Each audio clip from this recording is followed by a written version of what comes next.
Yo, let me record this video quickly before I forget. It's on my mind. I did make notes, but I always go off the note. It always sounds better when I don't really use the notes. It flows better. I just want to talk about kind of continue of where I left off the last one. Just how to survive a toxic, dysfunctional group in your city.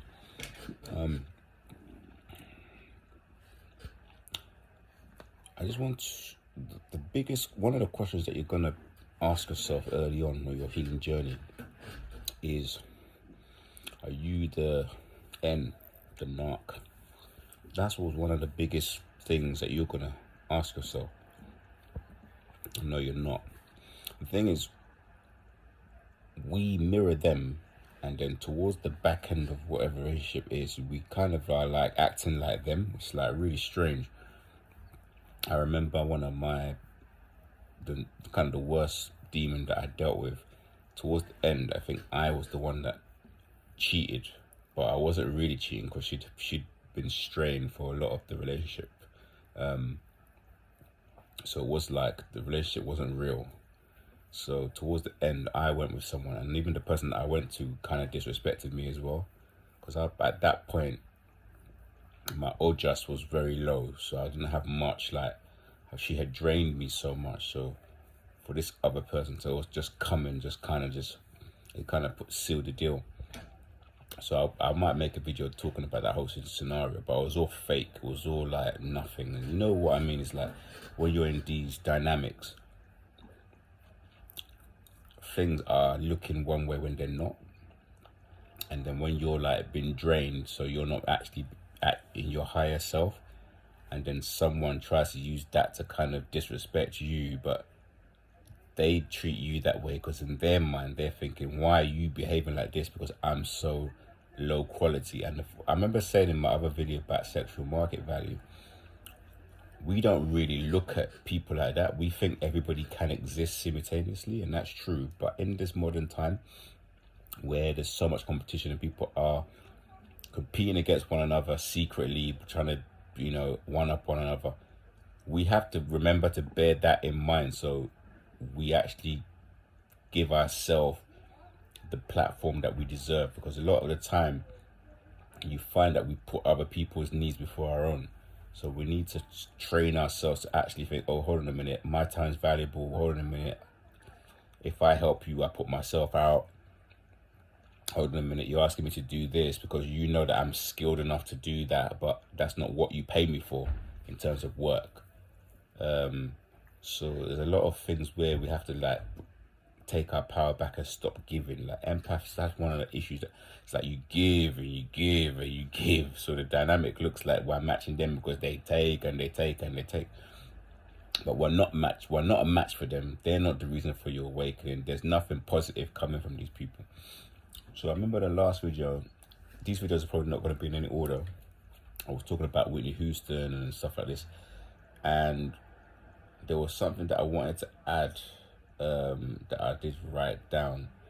And what you might get from them, they might say, oh, you needed to drink or do substances to get to something, to be a certain way with them. And there might be some truth in that. But the funny thing about the narcs, or people that have this pathology, is they carry like a cloud. Like their energy is very dense. Like, this is one of the reasons I know that you probably aren't one. They carry like a really thick, dense energy, and you can tell because when you're around them, you want to drink, you want to do substances, you want to let go and blow out. If you're around someone and they're making you feel a need to abandon yourself, there's a very good chance that you're spending time with someone that's very highly toxic, highly negative, low vibrational, demonically possessed, tapped into dark forces and entities. That's basically one of the things. It's like you can carry no energy. Like, you could be neutral, so you're not even in your lower your lower shakti, your last or anything low. You're just like neutral. Like, you're but they're so low, and then you think, oh, I need to actually match them, so I will be low. So you end up drinking and becoming drunk, or doing what they're doing, or they don't even have to tell you to drink, or but your kind of like spirit will read it and will do that to get to their level. A lot of this stuff is in the spiritual world, so it's hard to explain. But one of the tests that you could do could be with animals. I might make a video on what we have, what makes us and them, like we're on the light side. But if you see up till 7, children are very intuitive, so they can just look at you on the street. Children that you don't know, babies, toddlers, their eyes will just like be attracted to your presence, and they don't know that because they're kind of like seeing you, what's you in them, because we're all kind of one. We're all one. Like, we're all God consciousness. It's only when you get to 7 and your parents traumatize you and you forget that you're, this higher being, and that you're now, oh, you're your label, or I'm this person, I'm that person, but you're not actually. You're actually soul in human form. But you forget that as you become conditioned by nature, nurture, surroundings, labels, school, jobs, or what happened in your past, relationships, what your dad might have said one day, or your mum was angry one day, or you did this by mistake, and now you just like identified with all of these things, when actually you're actually none of those things. So it's like kids can see it, and also animals as well. Animals are the next best thing. Like, they'll be super comfortable. The thing about all the spirituality things, it's not an exact science. So there might be a dog or a cat that's not responding to you, but on a whole, a lot of cats will come to you, dogs will come, they'll sit near you, they'll rub themselves upon you, they'll feel really comfortable in your essence, because you're on the light side, you're shining that spirit. Now, I think a lot of what they go through on a daily basis, which also is a very big difference, is they want to attack your esteem. So they want you to kind of not like yourself and lose your confidence and not feel good about stuff. And one of the reasons is because they wake up with this voice, like this, like talk. And that talk is one of the reasons why they have low vibration. Like, it's like something is telling them that they're not worth it, that they're crap, that they're shit. So they have to cover that with the masks. Like, you see them in the gym, like they have to have this perfect body or the perfect outfit. That's why if I'm in the gym and working out with someone, they like might be cute, and they look over, my mind is not like, oh look, this is a hot girl over there. I'm thinking to myself, I don't know if this is a hot girl, I don't know if this is just a meat suit, like a good looking thing, but inside it's just like this horrible monster that just wants to suck all your life out of you. So you have to really be careful. I don't know if I'm going to put this video up, but this is like what I wanted to say at the back, where a lot of these topics need to be fleshed out. We need to go into them a lot more. But there's 3 main things that you should do to avoid these scenarios. Obviously, avoid is better than cure. What's the actual saying? I know it's that something. It's not avoidance, but something is better than cure. But one of the first ones I would say is, and these are the things that we need to do. Obviously, we are children of the Most High. We have to kind of follow the laws of the Most High. So one of them, I know is hard, but we have to try our best to not jump into sexual relationships. Like, I know it's mad, but this is like, it's just like, have to be like, fornication is obviously a sin. So if you're celibate and you try not to just give it up, like, at least if you meet someone, give it like a little cooling off of 3 to 6 months and watch their behavior. Try to use your gut, your instincts, because I know I ignored a lot of red flags in all those 4 relationships, literally. And sometimes it's not always that. You might even sleep there on the first night and find out that this person, happened to me, are like a normie. They're a normal person. Like, they can love, they've got spirit, they've got soul, they're not spiritually dead. But a lot of the time, these people, they use their sexuality to hook us in.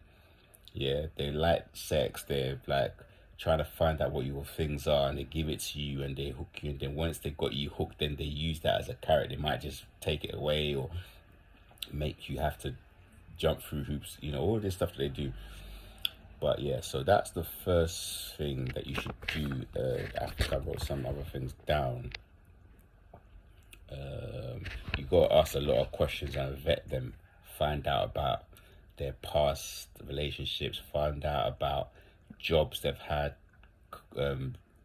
Everything, because these people, most of the time, not always, they tend to be quite lazy. Like, they can have the same job for a lot. Like, I got this guy that I know, comes across smooth as hell, but he's worked the same job for like 15 years. Whether you think it or not, this is, for us, it's impossible to do that. It's impossible. Yeah, within that time, you would have gone up to supervisor and management. You would learn how to do the job yourself. You would have done blah blah. You wouldn't just stay in that one job. But a lot of them, that's just how they are. Also, people that use new age stuff like astrology, mental illness, they use that as a get out. So it's like, oh, I'm a Gemini, I'm a Taurus, we are like this, we are, highly strung out in our emotions, we are two-faced, we are conniving, manipulative, we are sensual, like, don't fall for it. Yeah, we definitely, where the moon is and the pull of the seas when you're born has an effect, definitely. But we can transcend astrology, transcend all of those stuff when you start having like self-actualization and having like some kind of spiritual awakening. But yeah, this video, I don't want it to be too long. I just wanted to, I did do a film a few others, but I've not put them up. I'm not sure how I feel about them, so they might go up later in different orders. But the main key is to try and remain in your power. Try and have like solid boundaries. Like, if someone is like making you feel a certain way, remove yourself. If somebody's raising their voice to you, remove yourself. Just start walking away from situations and also people that you feel are not good for your spirit. Anyone that you think they're a bit toxic, even if they're not doing it directly to you, but you see them mistreating other people around, or mistreating animals, or just like being negative, just like slowly pull yourself back. Don't even tell them, just stop answering them, and hopefully they'll get the message. I mean, some people I've actually done it to, and they still keep coming back. I don't know why. It's like, just keep coming. They just want that supply.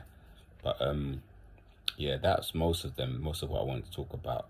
Be wary about anyone that claims they're like alpha as well. That's another like fake label, like alpha this, alpha that. A true kind of like masculine, or someone that leads people. Actually, empath are more leaders than them. Like, they tend to be followers. They just grouping up, flying monkeys. Yeah, I forgot to bring that up in the glossary, where they get people to spread rumors. They create a smear campaign, so they're all spreading the same rumor to destroy your reputation. They have to be in a group because actually they are so insecure, so they have to gang up on you that they see as this big thing. So things that appear one way, try not to let it get you down too much. It's very hard, but in time you will start to see the patterns. Again, start breathing, trying to get into your meditation. I have to link it. I'm not very good. I'm going to link that meditation here on this page. So start getting into that. Take it easy. Self-care is very important, but also getting all this knowledge will help. So get as much. I'm going to link the page. I know I keep saying I will link the pages up to start watching, maybe like 4 or 5. Don't get too much of the page because things can get mixed up, but I'll put the 4 or 5 that I started watching, and you can sort of use mine as like a little kind of like, go between, because we're going to bring in a lot of other areas that's not just focused on them. We want to take the energy back from these cretins, like, and put it in us. Yeah, we don't want to be too much thinking about what they do or the patterns or the knowledge for them. We need to think about how we rebuild ourselves, because what happened over the time you were with them, it's like you were this picture, this beautiful painting, and they just got their rubber and just started rubbing out all your personality, and actually taking it. Actually, they take your fun and what you're like, and they copy it and they become you, and they just delete you slowly over time. It's one of the worst. It's a spiritual attack. It's one of the worst things. There's no scars. There's no way of saying that they've this psychological abuse. But the beautiful thing is that you will recover, you will heal, you'll be better than you were before. You have more knowledge, and you'll be able to help other people heal. That's what I'm trying to do. So anyway, hopefully see you soon, and good luck. Lots of love.